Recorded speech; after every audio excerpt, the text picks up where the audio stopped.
Hello and a warm welcome to Federal Special Program Capital Beat. India and the US have issued a joint statement in the early hours of Saturday on an interim agreement regarding reciprocal and mutually beneficial trade.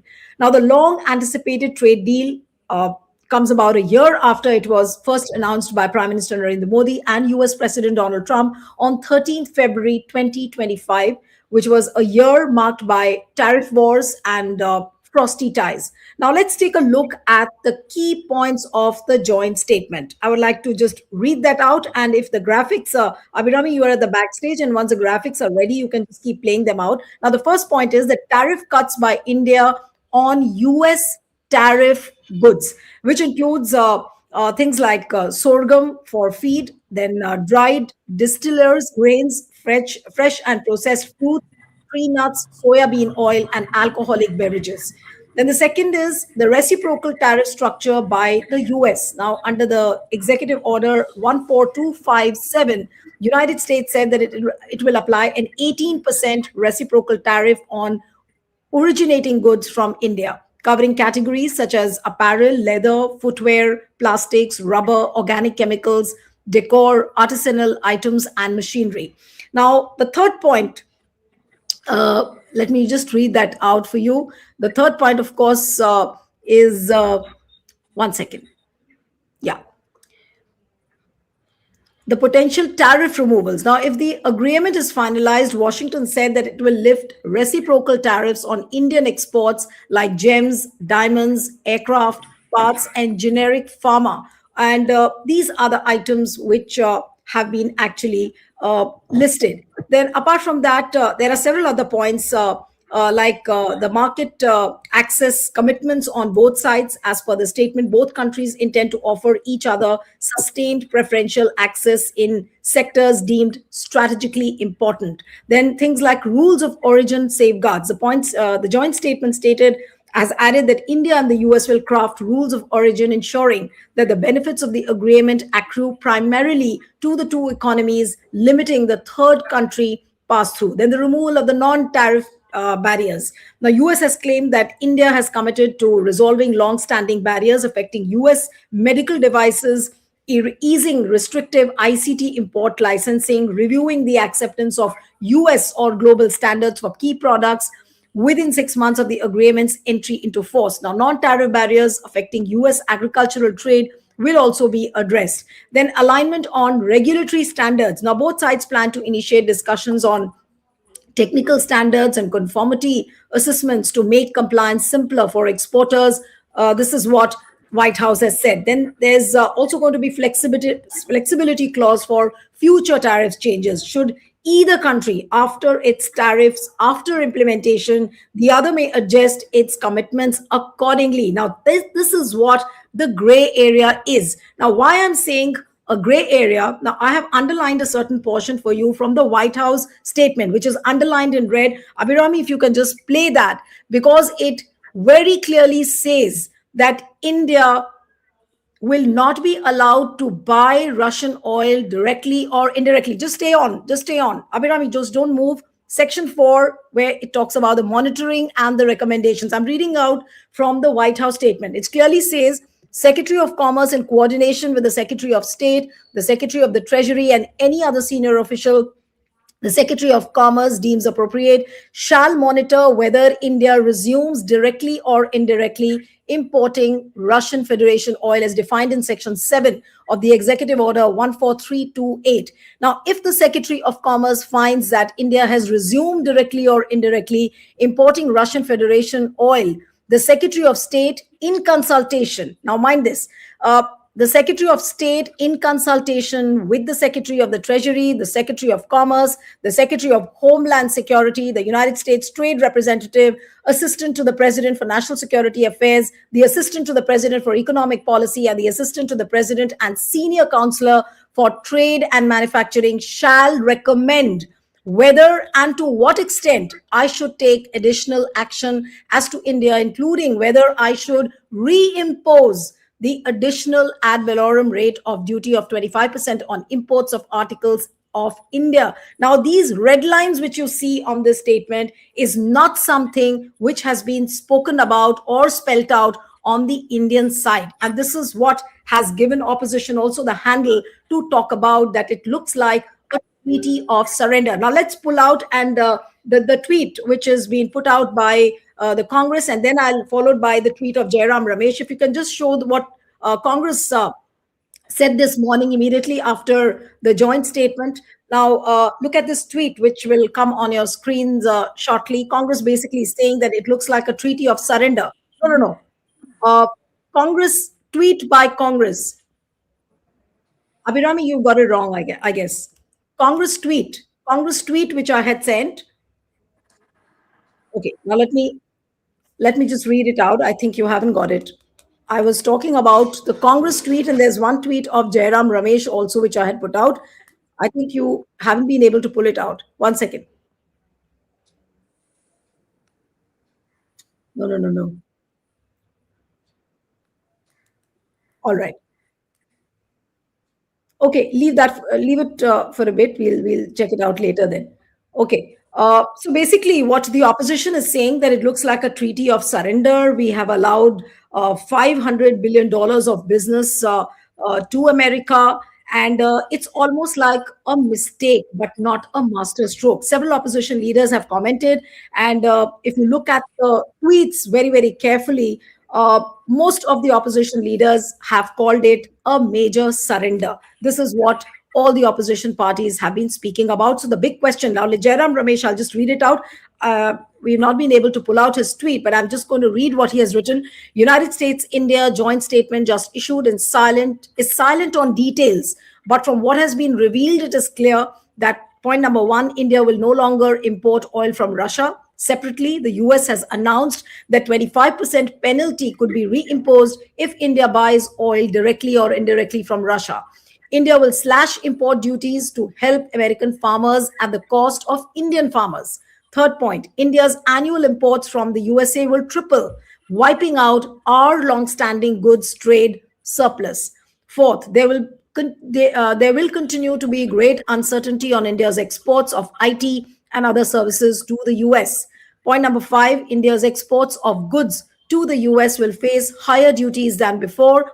All the hugs and photo ops have not amounted to much. Namaste Trump has scored over Howdy Modi. So this is the general underlining theme of what the opposition has been speaking about. So let's head straight into the discussion does this joint statement have any meat, have any substance, or it looks like a total surrender. Joining me this evening is Professor Gulshan Arora from the Center for European Studies, Jawaharlal Nehru University. So thank you so much for joining. We have Kallol Bhattacharya, who is the Senior Assistant Foreign Affairs Editor at The Hindu.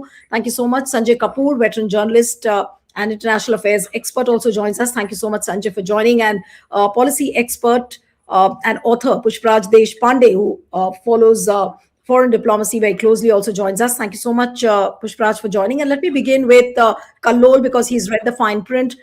You've spoken to a number of people, Kallol. What does this joint statement look like? And I've been seeing the mainstream news channels. They've gone gaga over it as if it's a very big achievement. But what can you read between the lines of this joint statement? Well, thank you so much, Nilu. What I would say, first of all, is that a joint statement is just a joint statement. It is not that legally binding bilateral trade agreement that we have been, expecting that we sometime soon will be reading the fine prints. What we have in that joint statement is basically some little mention of certain details that are supposed to be in the draft of that bilateral trade agreement. Now, something that really strikes us first is the mention of agriculture. Now, if the mention of agriculture itself, it says that wide-ranging agricultural products of the United States will now be made available to the Indian market, then where are the details of the agricultural aspect of that bilateral trade agreement? Second, of course, is this mention of tariff, and then the details about the tariff reduction and the conditionalities behind this reduction appears in another executive order issued by the White House, for which you have to read that executive order, where it mentions that this is a conditional reduction because United States is now going to monitor whether India purchases Russian crude oil, and then based on that continuous monitoring, they will decide whether this reduced tariff rates would stay in place or these higher tariffs would be reimposed in future. So again, if it is a bilateral trade Kalol, agreement, then there have are you these. read it correctly? Kalol, have you read it correctly that this bit on the tariffs getting reimposed if India continues to buy directly or indirectly the Russian oil, that point has not been spelt out on the Indian side. Is that Well, correct? it is an American order. It is an executive order issued by Right. President Trump, which has been incorporated as kind of an unmentioned, part of that joint statement, because the joint statement says the tariffs will be reduced. But then there is an executive order issued by President Trump Why where he I asked you says, this question, sorry to interrupt you. Why I asked you this question was that I was reading the tweet which was put out by Piyush Goyal, the Commerce Minister. He doesn't mention anything, not even a single line on this purchase of Russian oil. well, this is another aspect which has come up in the last few days, especially from February 4th, when the External Affairs Minister was in the United States and he was asked in this interview by ANI, the news agency, about some details of that trade agreement. And Mr. Jaishankar said that he was not directly involved with the negotiations, and therefore it was the Commerce Minister, that is Mr. Piyush Goyal, who would know the details. And today, what we saw is in a big press conference, the Commerce Minister said that on this Russian oil stoppage, you have to ask that question to the External Affairs Ministry, and we are yet to hear from the External Affairs Ministry on this specific matter, despite having asked these questions on a repeated accounts since morning. So this is again a very curious set of situation that we are finding ourselves in. That we, on the one hand, we are being told that there has been a bilateral trade agreement amounting to at least 500 billion US dollars of purchase that India has committed to. And then we don't have the text of the bilateral trade agreement. What in place of the text of that agreement, what we are finding repeatedly are these press conferences, are these tweets, comments, and now I'm also finding edit piece articles written by important named people without any details of the actual trade agreement, because I need to read the fine print of that actual trade agreement. And I'm sorry, but whatever is happening all around us, be it a joint statement or an executive order from the White House, these are not the trade agreement that we are looking for. The joint statement itself raises or rather prompts us to raise a few important questions about India's energy security, sovereignty, and agriculture, access to agricultural market of India. And these are details that will be available to us only when we read the actual trade agreement. And I really wonder, where is that? Right. All right. Let me come to Professor Gulshan Arora now. Professor, from the trade perspective, how do you look? I mean, do the things look bright as far as the trade perspective is concerned?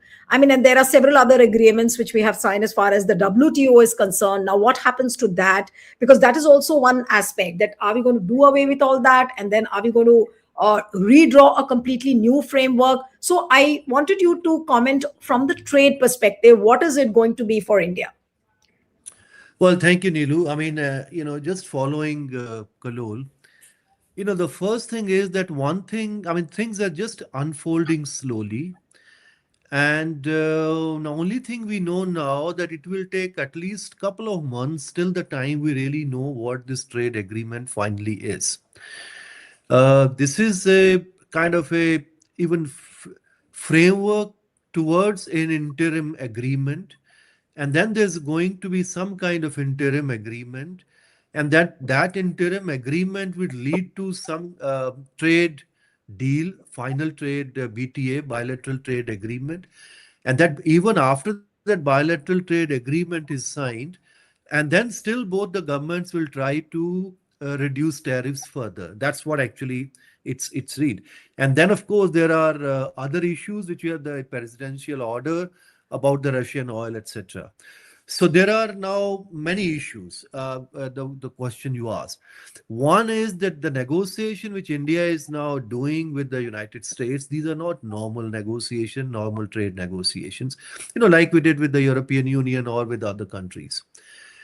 These are negotiations which are of a very different nature. One is, of course, they are not within the kind of WTO framework. Suddenly you have been, it is announced by the US that we are, 50% tariff for all these tariffs which have been going on. And then, this, then it's also linked with your other issues like oil, which are not the normal kind of, things what happens. But here we are, things are not really normal. But still the question is, from Indian point of view, we used to consider that the United States is still very important strategic partner, because we do have certain common interests with them. And then economically, it's a very important market because this large, largest economy, largest strategic, largest, military power. So we have to have reasonable good relations with them. In fact, we thought we have very good relations with them. But in the last 1 year or so, as we have seen, there is a serious downturn in the partnership. And to large extent, this has also been affected by the tariff, 50% tariff, which has No, been but affected. No, Professor no, Arora, can you really explain the glee and the excitement on the part of the government as well as the mainstream channels? Is it misplaced? And is there anything bright, or is there anything which we can really look forward to after seeing this joint statement? well, I mean, only thing I can see at the result of this, whatever has happened so far, that some of our crucial interests, crucial exports, particularly in textiles and leather products and others, which are important for India, they were having serious problems in the last few months because of all these tariffs. So now you have at least possibility that they will go, but still you will have. And another thing is that all the deals which United States have signed, you have 10% with the UK and then 15% with the EU and Japan, and rest of everybody else is between 15 to 20%. So we are in that range, 15 to 18%, at least for some of these products. So at least they will have a certain sign of relief that okay, that that they can still be able to sell their products in the US market. And some other products will only get the tariff relief when we have when we have this agreement, and many other things. I mean, there are other two, three things which they have talked about non-tariff barriers, and then about the standards and other things. I mean, these things, obviously, we know nothing about this apart from what actually has been just written. There is intention, this intent of doing these things. It means the negotiations are still very much on. And only thing because of the politics and because of the questions which have been raised by the many people and including the opposition parties, because of the agriculture product, because I mean EU is I mean EU US obviously is pushing for major market access for their agriculture products. So they just want to say that some of these products we have been able to kind of save. And today when we saw the press conference of commerce minister, so he gave details of some of those products. And then in fact it's also not like as President Trump tweeted that all these products will go to zero in the Indian market. What he was explaining, that there would be some tariff, there'll be reduced tariffs. I mean, this is what even the agreements, I mean, this statement also says. So it's not going to be zero. And then also he said there'll be quotas, and then there'll be phased out thing. Now, what that would be, that of course we still don't know, because that will come basically, but one thing is also quite clear now, that we are opening market for agriculture products, not for the products which he has mentioned. We have not opened, but some other products, like wine and spirits and apples and some other. But he said even Apple, there's going to be quotas. He's saying that we don't know because this is not there in the print. But at least one can believe that his minister is saying that this is what they are Right, negotiating, I guess. So it's a right. good thing in a sense that somehow there is a little bit relaxation in a sense for our other ones. And of course, Indian industry would like to be linked with the US market. Uh, so, and Right. the kind of damage which has also been done in the last few months on the Indo-US relationship. So, in that broader context, this is positive. But still, I mean, a lot of, I mean, there is absolutely very little detail beyond that, and it will take a couple of more months. And it also, and the worrying part really is not really trade, of course. I mean, it's a tough negotiation, so there will be give and take. They will open more market, and they will open some markets, we will also have to. But the problem is linking with this Russian oil. And today, when this question was asked from Commerce Minister, he said, this answer would be given by the MEA, not really by him. So here we are. So, I mean, normally we would not like to link. These are trade negotiation. Yes, we can open some markets, they can open some markets, fine. But linking with other issues, whether we'll buy Russian oil, will not buy, and then monitoring mechanism, these are a bit of a problematic, I would say, issues. And then also linking with this 500 billion, purchase for the next 5 years. It means now we have roughly about 50 billion imports, so we are going to have about 100 billion every year in that sense. I mean, then one can only presume that if they are hoping that the trade is going to be double or triple, in the coming years, so obviously Right. some of those imports will go up, and then we are Right. going to buy energy.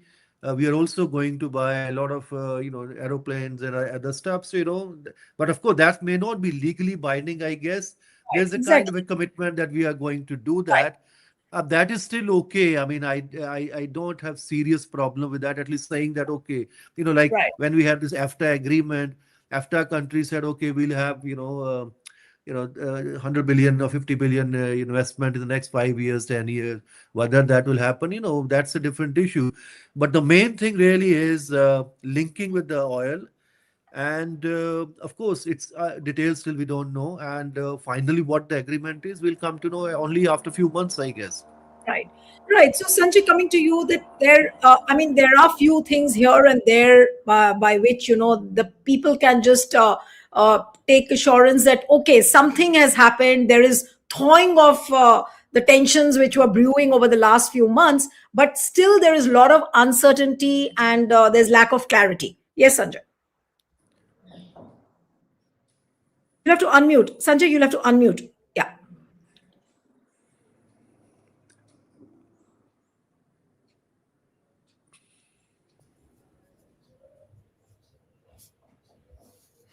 It's unmuted. It's not muted. Yeah. Yeah. Yeah. Thank you Go for ahead. Go giving me ahead. a chance. Yeah, Yeah. Yeah. thank I you for can hear giving you. me a chance to listen to Kalol and Gulshan, and it's been wonderful to know that where how they perceive the deal.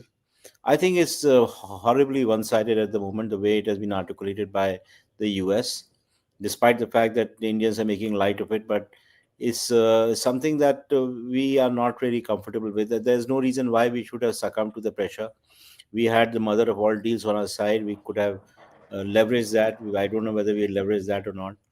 But there are some good things that can't be ignored. I mean, it's a realignment of some of the things that India was doing with the US.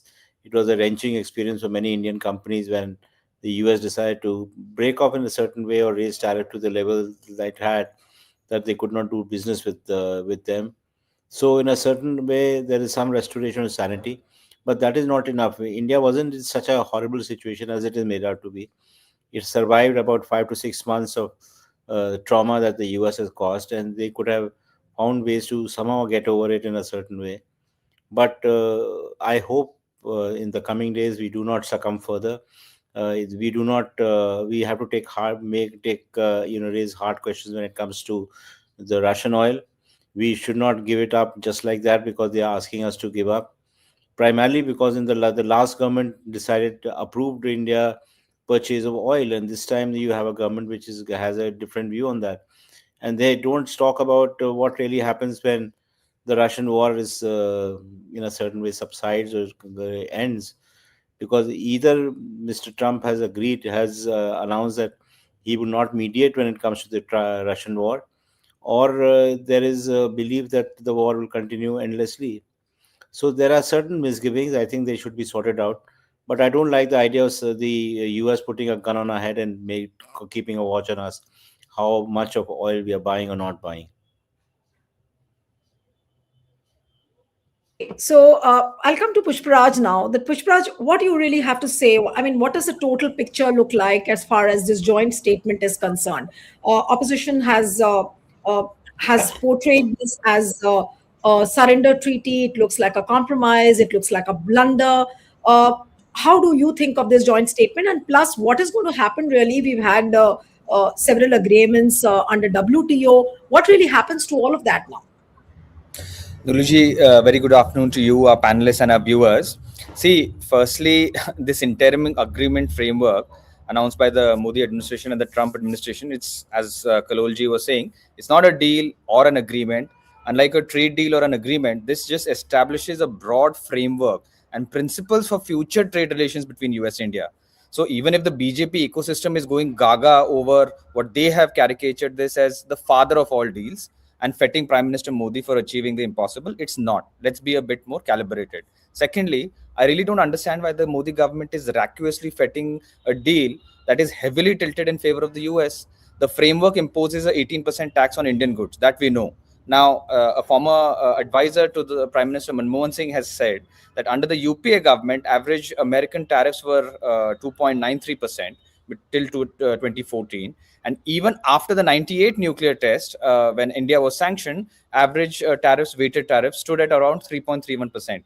Now, effectively, the BJP government is fetting Prime Minister Modi for negotiating tariffs that are 15.07% higher than whatever existed before 2014. Now, the BJP ecosystem has also pointed to Vietnam, Pakistan, Bangladesh facing 20% tariffs. Something like the others have it worse, so we should be sort of congratulating ourselves. They're conveniently glossing over the fact that those countries enjoy a special generalized system of preferences, which effectively gives them an additional concession of 5%. Additionally, they're also glossing over the fact that many of these nations, especially China, Bangladesh, and Vietnam, enjoy a huge competitive advantage over India. They're better integrated into regional supply chains. They attract higher FDIs. They also have deeper supply chains, and they have strong manufacturing hubs, all of which the BJP government has failed to actualize. So these 18% tariffs will actually hit us much worse than they are ever going to hit anyone else. And additionally, by the way, under Section 232 of that law, I'm forgetting the name of that law, the US law, tariffs will continue on our steel, copper, and aluminum exports, except on aircraft and aircraft parts. That's one thing. Thirdly, the Modi government, as a couple of our previous panelists have said, they have buckled under American pressure to halt the purchase of Russian oil. Now, in truth, I don't think this matters much because Indian oil imports from Russia have already dropped from 31% in the last quarter of 2025 to 9% in Jan 2026, according to some HSBC report. Now, already the discount on crude oil was reducing, so it made commercial sense to explore viable alternatives. However, there is a principle of national sovereignty at stake here. Assuming that the BJP government scaled down oil imports from Russia under American pressure, this would mark the third time it has buckled under. First, they did that when they put sanctions on Iran, then Venezuela, and now Russia. Now, what is the government, basically this entire thing of Atmanirbhar Bharat, Chappan in Chhati, Lal Aakh, and so on and so forth? You can't, you can't be so hypocritical when it comes to your sovereignty. That's the third point. Fourthly, they have actually, this is one basic thing that we are not understanding. The Modi government has surrendered the right to impose reciprocal tariffs. China has got the US has imposed 34% tariffs on China. China has also imposed 34% on US. In India, US has imposed 18% tariff on India. The Modi government has meekly surrendered to zero tariffs on American products. Why are we not talking about that? He has also asserted, in the statement basically says that India has committed to purchasing $500 billion worth, which is about 45.5 lakh crores worth of American goods spread over the next 5 years. Fine. Now, given US-India bilateral trade stands roughly around $132 billion, in which our imports account for 45.6 something billion. This effectively means that we have to increase $460 billion of purchases over the next 5 years. This effectively means that annually our trade deficit is going to mushroom to $366 billion. Isn't this problematic for us? Then, of course, there's other problematic issues. The fact that they have negotiated outcomes, preferential tariff quotas for automotive and pharmaceutical sectors, and the agricultural sector. One hand, this is assigning Make in India to the dustbin of history. Clearly, there's no mention, and henceforth in the next 3 years, they're not going to mention Make in India. It's finished now. but it does not secure guaranteed and expanded market access for our automotive industry. And it, in fact, it just says that we will accept a review of restricted quotas in the future, right? So our pharmaceutical sector is going to get hit very badly because it is going to be subject to the whims of Section 232 investigation. It is not getting the unconditional access it deserves. Agriculture sector might be somewhat protected, but it will still hit our apple, nut farmers, and leather goods, textiles, and so on and so forth. And lastly, this is my last point, Niluji. Why is the Modi government announcing such critical matters outside parliament and on social media? Is this how, I mean, is this how Prime Minister Nehru or any other prime minister since then has Yes. conducted foreign policy? External affairs ministers, someone pointed out, I can't remember, one of our panelists pointed out, he says he's not clued into the trade deal. That you should ask the commerce minister. And when the commerce minister is asked whether we are going to be buying or reducing zeroing out Russian oil, he says, I don't know, ask the external affairs ministers. I mean, what is going on? The left hand doesn't know what the right hand is doing. Is this a government or a panwadi ki dukan? And more importantly, why are the Indian and the US statements different? I'm genuinely surprised. Why we are, I mean, are we going to find out about what our government has signed up to from the American American side? Is Right. this? I really don't understand. We should actually get this briefing from the government. They should convene parliament, tell the opposition, and frankly, they should also let the leader of opposition speak after they have announced this deal. Let him have Right. his say. Let the opposition have their say, and then let us know what the truth is. You are Right. skimpy on all the details, Right. glossing over what's happening. You're letting President Trump announce it. I mean, you're Right. effectively outsourcing foreign policy to another nation, na? Right. Let me come to Professor Arora now, and very briefly, I'm coming for the final round of comments. Let's be brief with the remarks. Professor Arora, I was reading one of the opposition said that now there should be a parliamentary scrutiny of what this deal has been all about, and like what Pushpraj was saying, that let the opposition have their say, what they have to, let them make a statement. Do you think that's going to be possible? And do you think that the government, there will be any briefing from India's side? Do you believe that they will have a briefing on this when we do not know the final contours, or they will just keep it as it is because they put it out on the social media from the White House, and as well as Piyush Goyal has put out a statement on the X? And is that enough? Is that over now? So we can't expect any official statement coming in from the Indian side. Very briefly, sir. Yeah. No, I mean, from the Indian side, I think the Commerce Minister had a press conference today, so he tried to clarify some of the things. Because beyond that, he cannot, because the things are still being negotiated. Now, coming to the Parliament, whether they will discuss the way I think things are happening in the Parliament, I have my doubts. Of course, there might be one or two statements by the External Affairs Minister, mainly, or maybe by the Commerce Minister on this. But as a tradition, actually, the trouble with India is that we do not, all these agreements, international agreements, including all trade agreements, these are executive decisions within India. So once the cabinet is cleared, I mean, so the parliaments do not ratify or discuss, and very specific circumstances, like Indo-US nuclear deal was discussed in the parliament. But most, I mean, like even the India-EU deal, which we have signed, it was not discussed in the parliament. Yeah. Right. It will just, maybe there'll be some statements, somebody might just ask few questions and then they can be answered. But these are not really discussed in that sense, and it's not even ratified by the parliament. That's what our system has been, not by the BJP, but even before that, that has been the case here. Right. Now, I mean, you cannot really, I mean, of course, the government would try to say what they say, that, it's a big deal, whatever. But the question here is, still there are things that, since the things are being negotiated, they cannot really say in certainty that this is what the deal is, because still they may not be knowing the deal per se anyway.